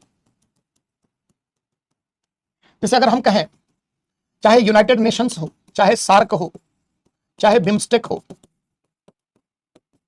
इन सभी मंच पर अगर आप देखें तो इंडिया और भूटान साथ साथ हैं। बीबीआईएन सुना होगा, Bangladesh, Bhutan, India, Nepal motor vehicle एक जो समझौता हुआ था, जिसमें चारों देश के लोग जो है गाड़ी लेकर इन चारों देशों में आवागमन कर सकते हैं, है ना। अगर आप भारत से गाड़ी लेकर नेपाल जाते हैं तो आपको अतिरिक्त कोई शुल्क नहीं देना होता है ना। तो चाहे भूटान जाए, चाहे नेपाल जाए, चाहे बांग्लादेश जाए, चाहे आप भारत में तो आप हैं, चारों देशों के मध्य एक मोटर व्हीकल समझौता हुआ है, BBIN motor vehicle agreement. Regional cooperation के स्तर पर अगर हम देखें तो भारत के द्वारा ही सार्क में मेंबरशिप इन्हें मिली, यूएन में भी 1971 में भारत के द्वारा, यहां तक कि 73 में नाम में शामिल हुआ। जैसे अगर हम देखें 1971 में भूटान को यूएन की मेंबरशिप मिली, सदस्यता दिलवाने में भारत का बड़ा योगदान। 1973 में नाम में नॉन अलाइनमेंट मूवमेंट में भारत की मदद से शामिल। सार्क की स्थापना के समय भूटान इसका मेंबर रहा है 1985 से, यूएन में 1971 में सदस्यता मिली। बिम्स्टेक जैसे मंच, क्या है बिम्स्टेक, क्या है सार्क, सब आगे चर्चा होगी, है ना। तो जो सार्क जैसा संगठन सफल नहीं हो पाया तो भारत ने उसके पैरेलली एक बिम्स्टेक जैसा, जिसमें कौन कौन देश है, तो भूटान है, नेपाल है, इंडिया है, म्यांमार है, बांग्लादेश है, श्रीलंका है और उधर थाईलैंड है। तो ये एक संगठन बना दिया गया, bay of Bengal multi sectoral economic and technological cooperation, एक नया संगठन बना। इतने सारे मंच पर भारत के साथ भूटान है क्षेत्रीय स्तर पर सहयोग को लेकर। इसके अलावा अगर हम देखें पहले पड़ोस की नीति हो, चाहे एक्ट ईस्ट पॉलिसी की बात हो, सब में भूटान शामिल है। जो नेबर्स फर्स्ट पॉलिसी है उसके अंतर्गत भी भूटान है और एक्ट ईस्ट पॉलिसी के अंतर्गत भी भूटान शामिल है। तो भूटान कई मोर्चों पर भारत के लिए महत्वपूर्ण है ना। बीबीआईएन क्या है? मोटर व्हीकल एग्रीमेंट, बता दिया आपको। इसमें 4 देश कौन कौन? B for Bhutan, B for Bangladesh, I for India, N for Nepal. चारों देशों के मध्य मोटर व्हीकल के आवागमन को लेकर एक समझौता है, जिसमें अगर आप किसी एक देश में अगर आपने टैक्स पे किया है तो आप चारों देश में बिना किसी टैरिफ के, बिना किसी ड्यूटी के आप फ्री में अपनी गाड़ी के साथ भ्रमण कर सकते हैं। तो इतने सारे मंच पर भूटान जो है वो भारत के साथ खड़ा है। 73 में गुट निरपेक्ष आंदोलन में भारत की मदद से भूटान शामिल हुआ। 1971 में यूएन की सदस्यता वगैरह ये सब आप बता देंगे। सिग्निफिकेंस क्या है? चलते हैं कुछ समकालीन चुनौतियां क्या है दोनों देशों के मध्य संबंध में, समकालीन चुनौतियां क्या है उस पर चर्चा करते हैं, जो करंट का पार्ट है ना। India Bhutan relation, India Bhutan संबंधों के मध्य उत्पन्न चुनौतियां, क्या क्या चुनौतियां हैं? पहली चुनौती आप सभी जानते हैं, चीन की विस्तारवादी, है ना। आ रहे हैं लास्ट में श्याम खाना, अभी सब पे चर्चा होगी, क्यों घबराते हो? समकालीन में वो सब आ रहा है उसी चुनौती को दूर करने के लिए। पहला क्या है कि चीन से बढ़ते हुए थ्रेट के कारण, है ना, दोनों देशों के मध्य भूटान जो है वह एक महत्वपूर्ण देश के रूप में उभर कर आया है। हाल के वर्षों में भूटान में साम्यवादी विचारधारा का प्रसार देखा जा रहा है ना। जैसे भूटान में साम्यवादी दल, स्टूडेंट साम्यवादी संगठन की स्थापना, है ना। अगर ये स्थापना हो रही है, इसका मतलब क्या है? भारत के लिए समस्या है कि कहीं ना कहीं भविष्य में अगर नेपाल की तरह ही भूटान में माओवादी विचारधारा की या समाजवादी या साम्यवादी विचारधारा की कोई सरकार बन जाती है तो भारत विरोधी मुहिम को हवा दी जाएगी और भारत से दूर और चीन के निकट भूटान जा सकता है। जैसे हाल के वर्ष में आप देखें, चीन ने भूटान के साथ अपने बॉर्डर डिस्प्यूट को सुलझाने के लिए बहुत पहल की। पहले चीन और भूटान के मध्य कोई डिप्लोमेटिक रिलेशन भी नहीं था, लेकिन हाल के वर्ष में चीन ने भूटान को अपने पक्ष में लाने का काम किया। जैसे कल्चरल डिप्लोमेसी कर रहा है, उसने देखा कि भारत बार बार पीपल टू पीपल कनेक्टिविटी, सांस्कृतिक सहयोग, तमाम बुद्ध धर्म ये सब कर रहा है, तो चाइना ने भी भूटान को अपने निकट लाने के लिए बौद्ध धर्म को एक कल्चरल कार्ड के रूप में इस्तेमाल किया है। जैसे हाल में ही चीन ने क्या किया, बुद्ध की बड़ी प्रतिमा बनाकर भूटान को गिफ्ट में दी। ये क्या बताता है कि कहीं ना कहीं चीन भी जो है वो बुद्ध की विचारधारा में आस्था रखता है। चीन में अगर आप देखें, चीन के द्वारा भूटान में भारत विरोधी लहर के लिए फंडिंग की जा रही है, खास करके नए युवाओं में साम्यवाद की विचारधारा, समाजवाद की विचारधारा, माओ की विचारधारा। माओ क्या कहता था जी? सत्ता बंदूक की नली से हासिल होती है, यानी सत्ता जो है वो छीनने से हासिल होती है। तो जो भूटान की अगर हम बात करें, अगर वहां पर इस प्रकार की गतिविधियां अगर उठ रही हैं तो यह हमारे लिए चिंता की बात है। शुरुआत में हमने जैसे नेपाल को इग्नोर किया और नेपाल को अपना परंपरागत मित्र बनाते बनाते कहीं ना कहीं नेपाल हमसे दूर हो गया, तो हमारी विदेश नीति के समक्ष भी एक चुनौतियां, हालांकि ऐसी कोई बहुत बड़ी चुनौती हाल के वर्ष में नहीं आई है, लेकिन अगर शुरुआत में किसी चीज को अगर आपने इग्नोर कर दिया और वह भी राष्ट्र की सुरक्षा, राष्ट्रहित के मद्देनजर, तो भविष्य में यह चीज आपके लिए समस्याग्रस्त हो सकती है। तो भूटान में हाल के वर्ष में चीन की बढ़ती दखलंदाजी, जैसे चीन ने क्या किया, सीमा विवाद को सुलझाने के लिए भूटान को कई आकर्षक जो है प्रस्ताव दिए कि डोकलाम क्षेत्र मुझे दे दो, बदले में इससे कई गुना क्षेत्र जो है हम आपको भूटान के उत्तर पूर्वी क्षेत्र में आपको समायोजित कर देंगे। मतलब इधर डोकलाम प्लेट्यू जो है वो मुझे आप दे दें, चाइना कह रहा है बार बार किसको, भूटान को, बदले में हम आपको उत्तर जो पूर्व का पार्ट है उससे कई गुना भाग टेरिटरी जो हम आपको गिफ्ट करेंगे। बार बार जो है चीन की विदेश नीति के अंतर्गत भूटान को लेकर एक soft core diplomacy, hard core diplomacy China अब नहीं अख्तियार कर रहा है, क्योंकि वो देख रहा है कि भारत ने बार बार सांस्कृतिक कूटनीति के जरिए अपने पक्ष में भूटान को लंबे समय तक लाया है। तो हमारे लिए चिंता की बात यह है कि भूटान में चीन की बढ़ती हुई दिलचस्पी या भूटान में साम्यवाद की विचारधारा का छात्रों में प्रसार, भूटान में ऐसे राजनीतिक नेतृत्व की स्थापना, दल की स्थापना जो साम्यवाद या माओवाद की विचारधारा से प्रभावित है, तो यह हमारे लिए चिंता की बात है। तो पहली चिंता, दोनों देशों के मध्य उत्पन्न चुनौतियां क्या है? तो पहला आप लिख सकते हैं, लिखिए, हाल के वर्षों में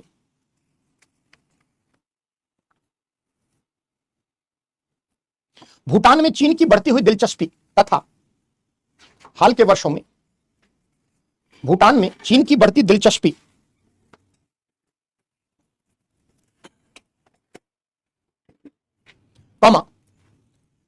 भूटान के युवाओं में साम्यवाद व माओवादी विचारधारा, साम्यवादी व माओवादी विचारधारा के प्रति बढ़ता आकर्षण,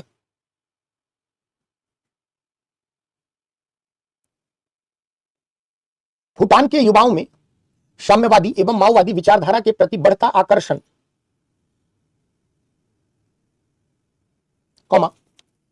चीन द्वारा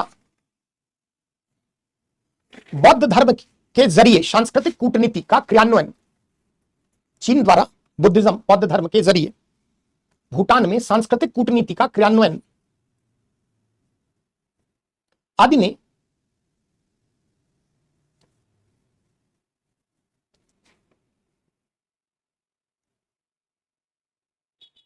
भूटान में भारत विरोधी मुहिम का आगाज किया है, भूटान में भारत विरोधी मुहिम की शुरुआत की है, जिससे भारत भूटान संबंधों में एक नई चुनौती देखी जा रही है।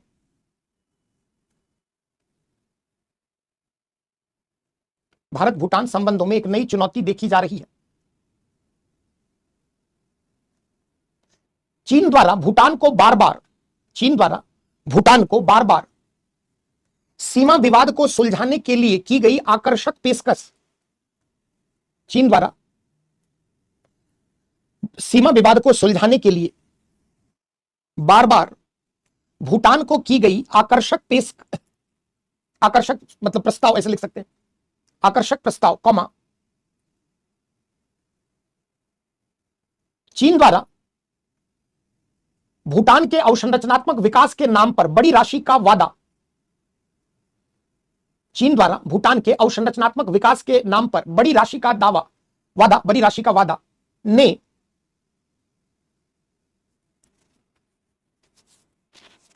भूटान में धीरे धीरे भारत विरोधी लहर को जन्म देने का कार्य किया है। भूटान में भारत विरोधी लहर को जन्म देने का कार्य किया है। समझे क्या चिंता है? जैसे नेपाल में जब माओवाद का प्रसार हो रहा था, है ना, अगर हमने उस समय नेपाल को इग्नोर न किया होता और हमने नेपाल को हल्के में न लिया होता, वैसी स्थिति में आज नेपाल चाइना से दूर और हमारे निकट हुआ करता। लेकिन विदेश नीति के स्तर पर हमारी विफलता कह ले, जिसके कारण नेपाल जो है धीरे धीरे भारत के हाथों से निकलकर चीन के शरण में चला गया हाल के वर्षों में। तो कहीं भूटान, हालांकि ये शुरुआत है ना, जो भूटान में जितनी भी लोकतांत्रिक दर है, सरकार जो है, यहां तक कि जो उनका राजघराना है वो भी भारत के प्रति एक निष्ठा का भाव रखता है। तो पहली समस्या ये है। एक दो समस्या और, जैसे भूटान से जो जल विद्युत खरीद रहा है भारत, बार बार भूटान में एक सिविल सोसाइटी, एक पढ़े लिखे विद्वानों की लॉबी है, वो बार बार क्या कह रही है कि भारत भूटान से बहुत सस्ते दर पर जल विद्युत खरीद रहा है, जिससे कि भूटान को राजस्व की हानि हो रही है। और बार बार मीडिया में, कई अखबारों में ये आलेख बार बार चाइना की सह पर पब्लिश किया जा रहा है कि भारत वास्तव में जल विद्युत परियोजनाओं के नाम पर सस्ती जल विद्युत ऊर्जा भूटान से खरीद रहा है, जिसके कारण भूटान को राजस्व के मोर्चे पर भारी नुकसान हो रहा है। एक विरोध की लहर यहां से भी उठी है। कुछ अन्य लहर जो भूटान में देखी जा रही है, जैसे आप देखें कि भूटान में जो भारत की कंपनियां वहां कार्य कर रही हैं, उनमें भारतीयों के अतिरिक्त बांग्लादेश के लोगों को वहां पर कार्य में शामिल किया गया है। क्योंकि बांग्लादेश एक चीप लेबर सप्लाई करता है, अत्यधिक आबादी है, गरीबी है, वैसी स्थिति में जो बांग्लादेशी वर्कर्स हैं, भारतीय कंपनी उनको हायर करती है और भूटान क्या में उसको उनसे काम लेती है। तो जो भूटान के स्थानीय लोग जो है इस बात को लेकर भी नाराज है। एक नाराजगी अगर दोनों देशों के मध्य संबंधों में दिखे, जैसे भारत से भूटान जो लोग जाते थे, ना तो कोई ऑफिशियल डॉक्यूमेंट चाहिए, ना तो वीजा, ना तो पासपोर्ट, कोई भी शुल्क नहीं लगता था। लेकिन 2020-21 से भूटान ने भारत के लोग जो वहां आते हैं, प्रतिदिन भारतीयों के लिए 1200 रुपए भारतीय मुद्रा का शुल्क रख दिया है। यानी अगर आप इंडिया से भूटान घूमने जाएंगे तो पर डे प्रत्येक व्यक्ति आपको 1200 रुपया देना होगा। अब ये तो जो शांति और मित्रता संधि था उसके प्रावधानों का क्या है, उल्लंघन है। तो हाल के वर्षों में जैसे भूटान क्या कहता है कि देखो भैया, हम लोग हिमालय की गोद में स्थित देश हैं, हम शांति प्रिय देश हैं, हम स्वच्छता के पक्षधर हैं, हम खुशहाली सूचकांक में विश्वास कर रहे हैं। ऐसी स्थिति में जो भारतीय पर्यटक आते हैं वो घूमते कम है और गंदगी अधिक फैलाते हैं। सच्चाई भी बहुत हद तक है कि जो भारतीय पर्यटक भूटान जाते हैं, जो चीज जैसे अपने देश को हमने स्वच्छ बना रखा है, हमारी यही कोशिश होती है कि सामने वाले देश को भी उतना ही स्वच्छ बना दे जितना हमने अपना समाज, अपना घर, अपना देश बना रखा है। ऐसी स्थिति में जो भारतीय पर्यटक है वो वहां जा रहे हैं, उनसे प्रतिदिन 1200 रुपए जो है वह उनसे लिया जा रहा है शुल्क। इवन भूटान क्या कर रहा है कि भैया ये इसलिए है ताकि हम जो पैसा आपसे ले रहे हैं उससे हम यहाँ स्वच्छता, साफ सफाई का ध्यान रखें। जो इंटरनेशनल अन्य देशों के पर्यटक है उससे $250 पर डे लेते हैं। सोचिए कि जो विदेशी पर्यटक वहां पहुंचता है उससे भूटान में $250 पर डे है। तो ये हाल के वर्षों में कुछ चुनौतियां हैं। तो समाधान के लिए हम क्या कर रहे हैं लास्ट में उस पर तो 2-4 पॉइंट लिखिए, उत्पन्न चुनौतियां। तो पहला आपने लिख लिया चीन की विस्तारवादी नीति, दूसरा लिखिए सेकंड, भूटान से भारत द्वारा सस्ती दरों पर विद्युत की खरीद का भी मुद्दा हाल के वर्षों में भारत विरोधी मुहिम को बल प्रदान कर रहा है। भारतीय कंपनियों में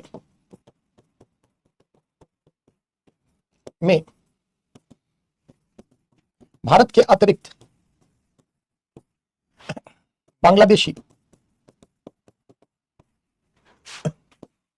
मजदूर को शामिल करने का भी विरोध। भारतीय पर्यटकों पर प्रतिदिन 1200 रुपए का पर्यटक शुल्क लगाना भी भारत के हित के विपरीत है।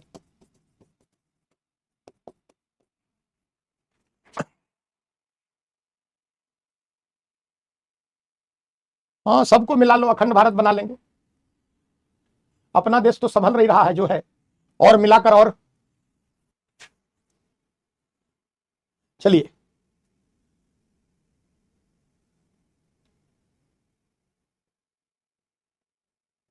आपको जन्मदिन की शुभकामनाएं मनीषा यादव। चलिए, तो ये सब समस्या है, लिख दिया है, क्या पढ़ देता हूं, नहीं तो फिर 50 बार बोलोगे। भारतीय पर्यटकों पर प्रतिदिन 1200 रुपए का पर्यटक शुल्क लगाना भी भारत के हित के विपरीत। और समाधान के लिए हम पहल क्या कर रहे हैं, भारत सरकार क्या कर रही है पहल, तो हम चलिए, पर्यटक शुल्क लगाना भी भारत के हित के विपरीत है ना।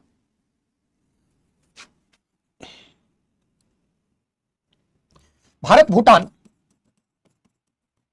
संबंधों को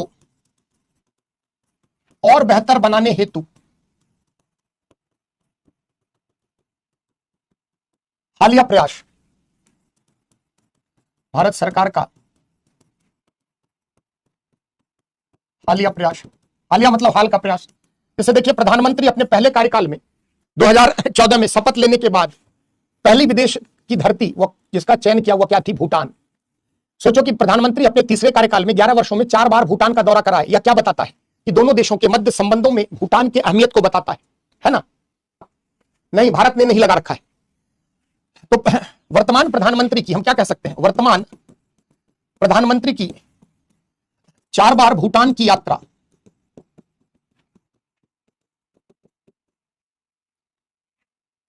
दोनों देशों के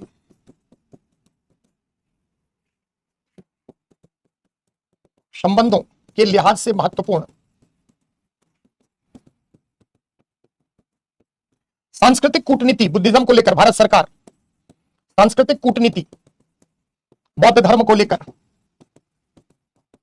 भारत सरकार पीपल टू पीपल कनेक्टिविटी बढ़ा रही है, बौद्ध धर्म है ना, उसके प्रचार प्रसार पर बल दे रही है। जैसे गेलफू और असम के कोकराझार के मध्य रेल संपर्क है ना, तो रेल संपर्क बढ़ाने की पहल। गेलफू कहां है, भूटान में, और कोकराझार आप सभी जानते हैं असम, दोनों के मध्य रेल है ना। तो गेलफू से कोकराझार असम के मध्य रेल संपर्क। गेलफू कहां है, भूटान में। हाँ, अब आ रहे हैं एक्ट ईस्ट पॉलिसी और नेबर्स फर्स्ट पॉलिसी के तहत भूटान के साथ संबंधों पर बल। रेल संपर्क कई जगह, जैसे एक वेस्ट बंगाल के बानरहाट से जो भूटान में समरसे है वहां तक भी जोड़ने की बात चल रही है।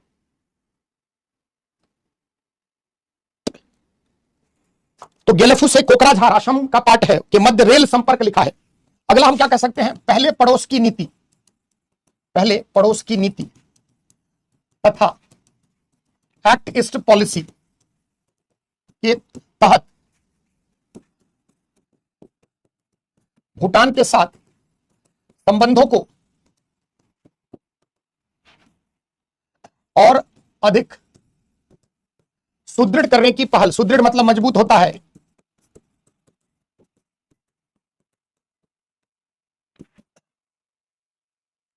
अभी नया एक जो है, अगर हम देखें तो नया अभी एक ट्रेड रूट बनाया गया है ना, जो जयगांव से अहले, जयगांव भारत तथा भूटान के मध्य नए व्यापारिक मार्ग की घोषणा। यह घोषणा की गई है कहां से, जयगांव, यह वेस्ट बंगाल का पार्ट है। तो जयगांव को अहले, जो अहले क्या है, पसाका जिला का पार्ट है भूटान का है ना, पहले भूटान से जोड़ने के लिए। तो दोनों देशों के मध्य संबंधों में बहुत सारी समस्याएं नहीं है। चाइना फैक्टर को काउंटर कैसे हम कर सकते हैं? तो भूटान को एनुअल पैकेज दे ही रहे हैं, भूटान के लिए हम कई पंचवर्षीय योजनाओं से लेकर अन्य क्षेत्र में हम पैसा पंप कर ही रहे हैं। सांस्कृतिक कूटनीति, हमारी संपर्क कनेक्टिविटी को बढ़ा रहे हैं, culture to cultural diplomacy, people to people connectivity को बढ़ा रहे हैं, है ना। कई मंच पर भारत, चाहे सार्क हो, बिम्स्टेक हो, इन सभी मंच पर भारत भूटान के साथ खड़ा है। तो दोनों देशों के मध्य संबंधों में कोई बहुत समस्या नहीं है। अगर हम ओवरऑल भारत के सभी पड़ोसी देश के साथ अगर सबसे बेहतर संबंध देखा जाए तो भूटान के साथ ही है।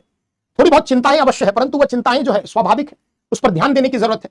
तो भारत भूटान के संबंधों में अगर हम देखें तो ज्यादा समस्या नहीं है। प्रश्न आपको ज्यादा से ज्यादा भूटान के सामरिक महत्व और इंडिया चाइना रिलेशन के मध्य भूटान की अवस्थिति को लेकर पूछ सकता है। तो आज इतना ही रखें, कल हम लोग भारत नेपाल पढ़ेंगे, है ना। मैं देख रहा हूं कि इस बैच में फिर आदत खराब हो गई है, 2-4-10 बच्चे जो है फिर कमेंट फालतू करने लगे हो, है ना। मुझे कतई पसंद नहीं है अनावश्यक इस तरह की कमेंटबाजी, है ना। तो जो लोग ऐसा कर रहे हो ये मत सोचना कि ध्यान सर नहीं दे रहे, मेरा एक एक कमेंट पर ध्यान रहता है, ब्लॉक कर दूंगा परमानेंटली, मेरे क्लास में नहीं रह पाओगे, है ना। तो ये आपका घर नहीं है, आपकी दोस्ती यारी भजाने का ये मंच नहीं है ना। जिनको कोई सवाल नहीं है जाइए, गुड नाइट, शुभरात्रि, थैंक यू वेरी मच। जिनको जेन्युइन सवाल है पूछिए फटाफट। 2-4 लोग देख रहा हूं मैं बहुत ज्यादा कमेंट कर रहे हैं, है ना। तो ध्यान रखिए, ऐसा नहीं, थोड़ा बहुत छूट का मतलब सर पे चढ़ना नहीं होता है ना। अब देखना जिसको जेन्युइन कमेंट है वो नहीं आज पूछेगा, फिर 3 दिन बाद कहेगा कि सर भारत भूटान संबंध में ये क्या एंगल है। कोई बात नहीं है, मैं समझ सकता हूं। जहां देखो गलतियां, कुछ बच्चे हैं जिनको मैं अच्छे से समझ गया हूं, है ना। सिर्फ इंडिया ही प्रयास कर रहा है, भूटान भी कर रहा है, ऐसा थोड़ी होता है। ऐसा भूटान को, हमसे ज्यादा भूटान को हमारी जरूरत है, जितनी हमें उसकी जरूरत है उससे ज्यादा भूटान को हमारी जरूरत है। रिवीजन में प्रॉब्लम होता है तो फुटनोट्स बनाओ, एक माइंड मैप बनाओ, एक ही कॉपी पर 4 लाइन इससे रिलेटेड सारा जो है शॉर्ट नोट्स बनाओ। रिवीजन परवीन सिंह वैसे ही होगा, संडे को कुछ अतिरिक्त ना पढ़े। हाँ, सबको फंडिंग चाइना भी कर रहा है, हम भी कर रहे हैं, लाइन ऑफ क्रेडिट। चाइना के पास बहुत पैसा है, हमारे पास लिमिटेड पैसा है। तो श्रीलंका जब पढ़ेंगे वहां पर तमन्ना श्रीलंका के कॉन्टेक्स्ट में चर्चा होगी। नेक्स्ट क्लास में हम लोग, कल की क्लास में इंडिया नेपाल रिलेशन पढ़ेंगे, तेजी से पढ़कर आना। चाइना के साथ हो गया तो हमारे लिए खतरा है, अंशु वर्मा। और चाइना के साथ वो भी नहीं हो सकता क्योंकि चाइना की विस्तारवादी नीति समझता है, dollar diplomacy, chequebook diplomacy, debt trap policy, कि पहले पैसा देगा फिर धीरे धीरे शिकार बनाएगा। नोट्स को अभी जो पढ़ा रहा हूं बनाओ, उसको अपडेटेड करते रहना करंट से, 2027 वाले, अगर, है ना।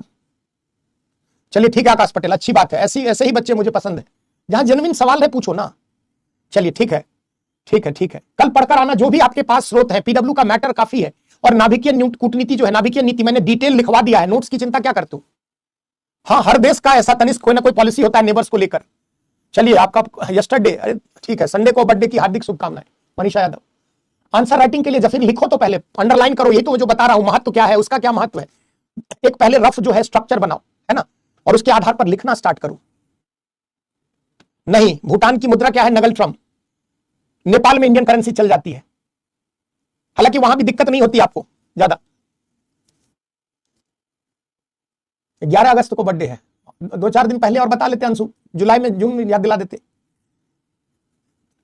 हाँ चलिए ठीक है, बुक से रिलेटेड करती हूँ, ठीक है सुप्रिया, चलो चलिए ठीक है। अब कहीं कोई काम की बात नहीं, अब जो पूछा था एमटीसीआर वो गायब हो गया बेचारा। चलो ठीक है बच्चों, thank you very much, good night, take care, bye bye. पढ़कर आएंगे आप, है ना, जरूर पढ़कर आएंगे। जो भी आपके पास स्रोत है इंडिया नेपाल रिलेशन एक बार पलट कर आना, क्योंकि इतिहास में डिटेल नहीं जाऊंगा, संक्षिप्त। हाँ, भारत ने ऑब्जेक्शन